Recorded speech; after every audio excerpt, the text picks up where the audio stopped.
हर हर महादेव, हर हर Mahadev. Hello दोस्तों, आज मैं शिव गुरु की महिमा के बारे में आप सभी को बताने जा रही हूँ। शिव गुरु की महिमा क्या है?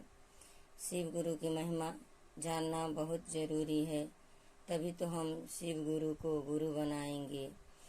तो प्राचीन काल में भीम नामक एक महाप्रतापी राक्षस रहता था। वह कामरूप प्रदेश में अपनी माँ के साथ रहता था।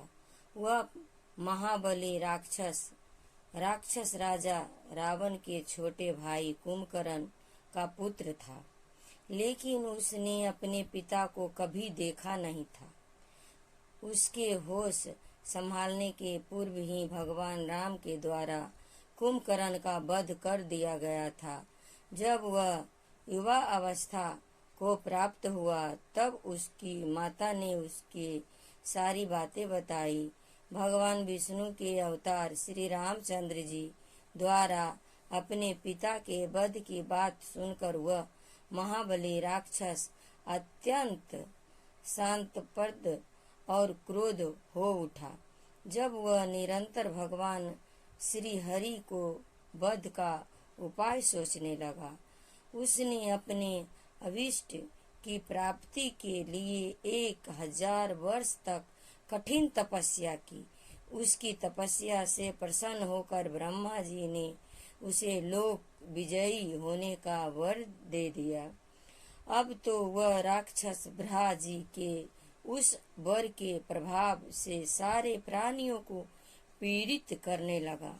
उसने देवलोक पर आक्रमण करके इंद्र आदि सारे देवताओं को वहां से बाहर कर दिया। पूरे देवलोक का अब भीम का अधिकार हो गया। इसके बाद उसने भगवान श्री हरि को भी युद्ध में परास्त किया। श्री हरि को पराजित करने के पश्चात उसे कामरूप के परम शिव भक्त राजा सुदर्शन पर आक्रमण करके उन्हें मंत्रियों अनुचरों सहित बंदी बना लिया। इसके अत्यंत अत्याचार से वेद पुराणों शस्त्रों और स्मृतियों का सर्वत्र एकदम लोप हो गया। वह किसी को भी धार्मिक कार्य करने नहीं दिया करता था। वो बड़ा ही अत्याचारी था, बड़ा ही क्रोधित हो गया था। इस प्रकार यज्ञ दान तप आदि सारे काम को एकदम बंद कर दिया, नहीं करने देता था। इसकी अत्याचार की भीमता से घबरा कर ऋषि मुनि और देवगण भगवान शिव की शरण में आए और उनसे अपना अन्न सारे प्राणियों का दुख कहा। उनकी यह प्रार्थना सुनकर भगवान शिव ने कहा, मैं शीघ्र ही उस अत्याचारी राक्षस का संहार करूंगा।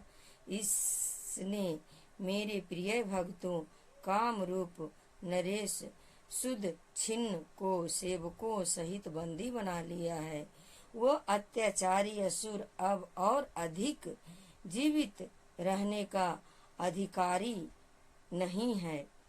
यह कहकर भगवान भोलेनाथ ने सभी देवताओं को थोड़ा सांत्वना दी और भगवान शिव से वह श्वासन पाकर ऋषि मुनि और देवगण अपने अपने स्थानों को वापस आ गए।